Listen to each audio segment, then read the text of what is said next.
surely there's people at home who'll say, well, yes, at one point in our society's history, sex may have been intrinsically linked to marriage, but today it isn't. And there's many people who would say that that was an archaic way of doing things, and now we have the sexual revolution, and isn't it so wonderful that anyone can sleep with anybody else at any time, and isn't it great? So why do you think sex is intrinsically linked to the marital union, and why should it be? Well, okay. I think at some point, I mean, totally understand our culture saying things like that. I mean, I was a teenager once. And when I was a teenager, that was back in the late 60s, early 70s, and the sexual revolution was just beginning. And it did sound rather tantalizing and interesting, because you could be happy not just with your wife, but you could be happy with a lot of people. And it seemed at that time that it would actually it would increase the happiness level in our society if we sort of abandoned the traditional constraints of just keeping sex in a relationship such as marriage. But at some point, I think we need to test our theories out with real data. You know, we got to look and say, what are the long-term effects? And humanity has a tendency to look at the short term, especially our culture today.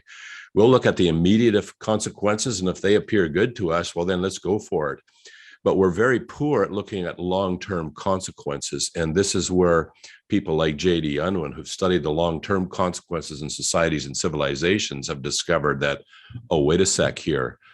There does actually seem to be a correlation here between sex within what a culture we call marriage, and sex outside of it. And that consequence, or those consequences, can be devastating on the long term, or even the medium term, but devastating for societies and civilization. In fact, it's not can be, it's will be devastating.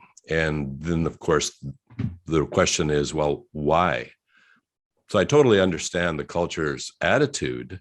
I mean, I'm a human being myself, but on the other hand, there is the possibility that morality is not just something cooked up by, like, say, Judeo-Christian morality. I've often heard people say, oh, well, that was just invented by a bunch of nomadic goat herders like thousands of years ago. Why would you possibly apply that to today's culture? But maybe it wasn't, you see. Maybe, and we see that traditional morality is not just unique to Judeo-Christianity. It has arisen in other cultures as well. So maybe there's something more. Maybe morality is there. We'll call objective morality, because I certainly understand how different cultures might try and modify that. But objective morality might exist in order to minimize human suffering and maximize human flourishing.